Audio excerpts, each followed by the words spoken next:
Ça y est, nous sommes dans l'affût pour cette première installation dans la neige de la saison 2017-2018.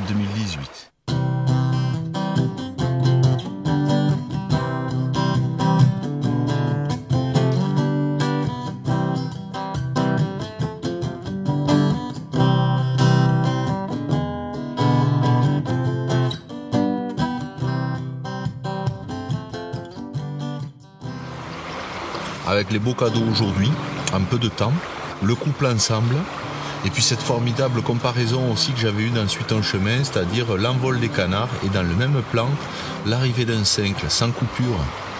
On voit les différences de volume entre le canard et le cincle, et on voit aussi la différence de comportement dans l'eau.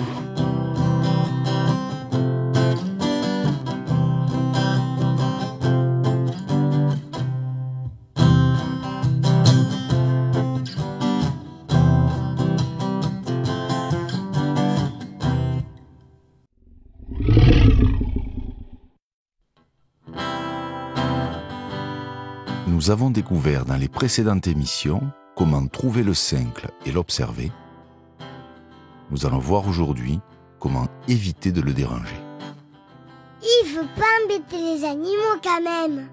Commençons donc par l'observation de nuit. Oh le pauvre.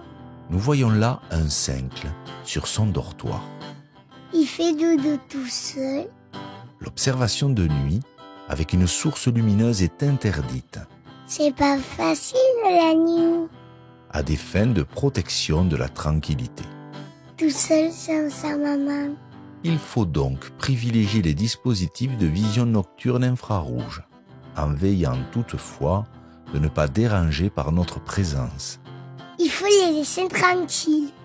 Lorsque, dans la journée, vous souhaitez observer les cincles, le plus simple est de vous rendre proche des cours d'eau en ville ou dans les villages.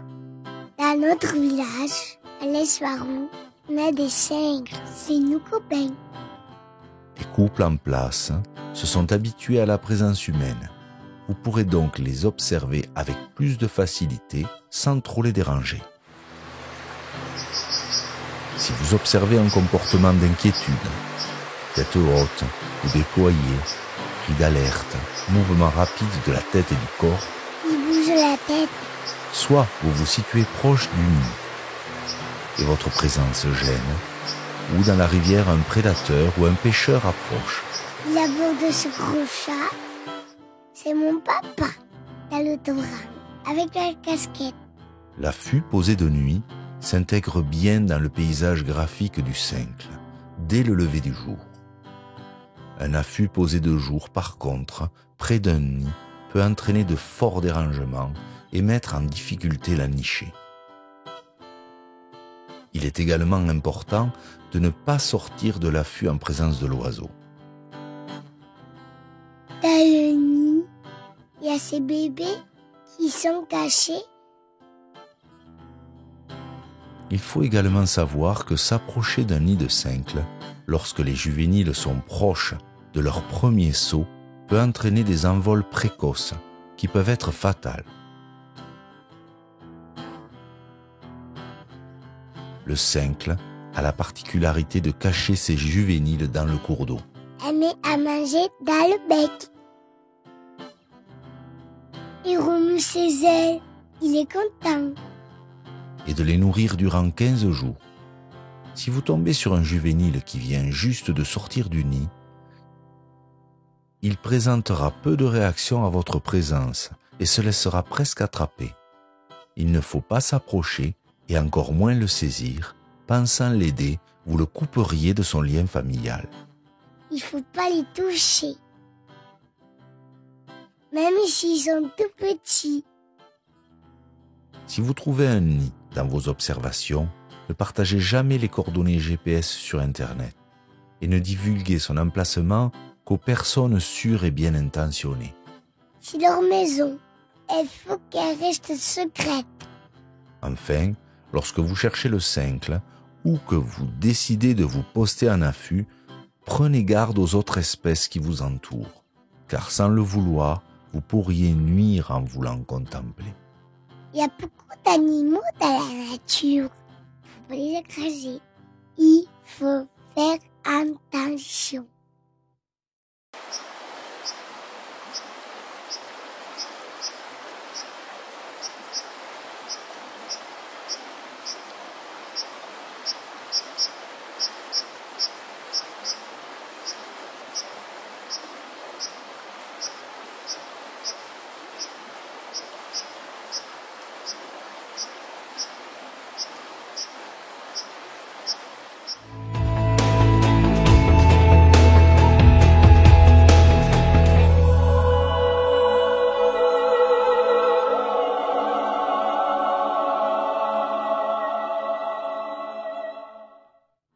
Pour un cincle, la qualité d'un territoire, une portion de rivière, va dépendre à la fois de la quantité de nourriture disponible et de la présence de sites de qualité où il pourra construire son nid en sécurité.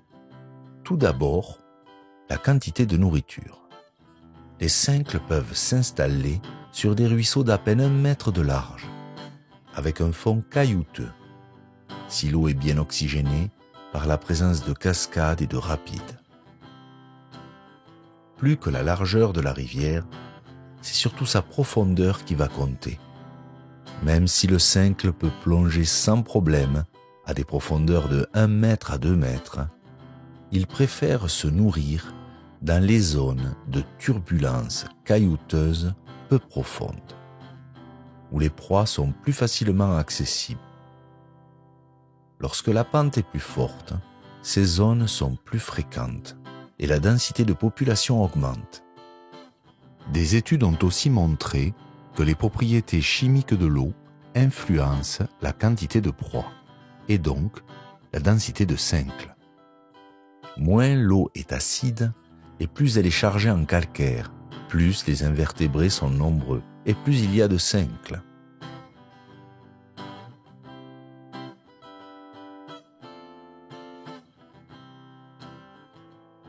Un autre facteur important pour le cincle, la pollution. Sur les rivières très fortement polluées, par exemple par de fortes concentrations en métaux comme l'aluminium, les invertébrés se font rares et les cincles sont absents. Mais ils peuvent malgré tout décider de s'installer sur des rivières polluées. Dans ce cas, les polluants, comme le mercure ou des polluants organiques issus des insecticides, des plastiques ou des peintures par exemple, peuvent entraîner une infertilité des œufs, en particulier en diminuant l'épaisseur de la coquille. Pour protéger le cincle, on doit donc protéger son milieu de la pollution. Il faut collecter ses déchets et ne rien laisser dans la nature, car les déchets finissent souvent dans les rivières, entraînés par la pluie. On peut aussi participer à des journées de nettoyage des rivières, pour collecter les déchets et les emmener à la déchetterie. Ce faisant, on aide non seulement le cincle, mais aussi toutes les espèces qui vivent dans et autour de la rivière. Après la disponibilité en nourriture, le deuxième facteur qui influence la qualité d'un territoire pour un cincle est la présence de sites où il pourra construire son nid en sécurité. Nous verrons dans les prochaines émissions l'influence de la présence de tels sites de bonne qualité pour le nid et comment il est possible d'aider le cincle à s'installer lorsque ces sites manquent.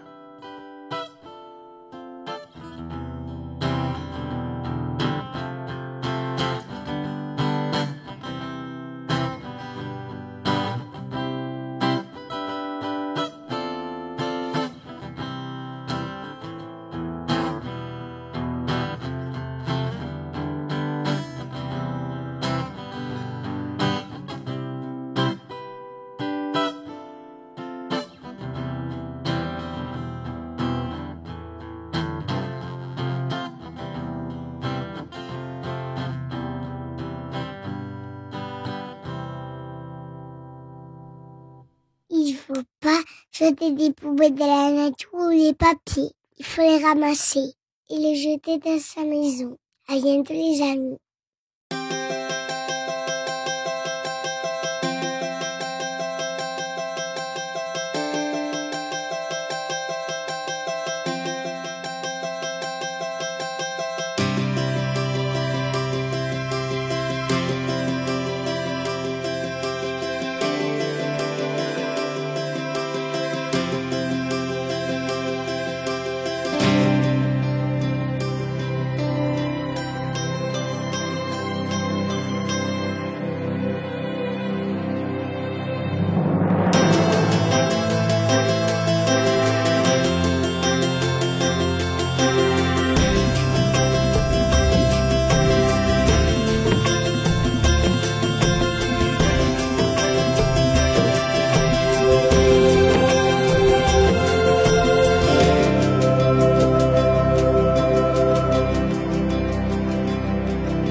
Lorsque j'ai commencé le tournage sur le cincle plongeur, comme vous le voyez là, une canette à côté d'un cincle, ça fait mal au cœur dans une rivière.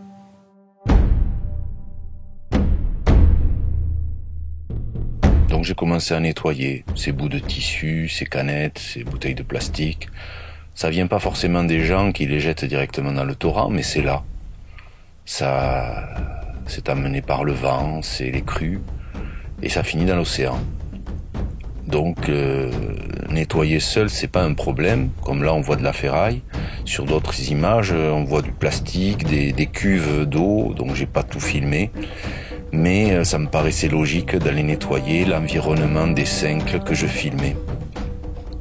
Donc la rivière, donc l'océan. Si on nettoie chacun devant notre village, comme tu nettoies devant ta porte, c'est un peu comme nettoyer sa maison ou nettoyer son jardin. Là, on nettoie chacun notre village. Ça enlève les déchets qui partiront en masse, sinon dans les océans, ça devient beaucoup plus compliqué à nettoyer. Donc l'avantage de Surf Rider de cette fondation, c'est qu'elle assure les personnes qui viendront avec moi en tant qu'organisateur nettoyer les déchets. On fera ça 3 fois par an, je pense. Ça peut être sympa, il peut y avoir des sorties familiales et nature où on nettoie les déchets devant chez nous. C'est l'idée de cette fondation par les initiatives Océane. Donc là, on le fait, on nettoie et on passe un moment agréable. Donc faites-le chez vous, dans vos villages, et venez le 8 avril ou pour les autres manifestations.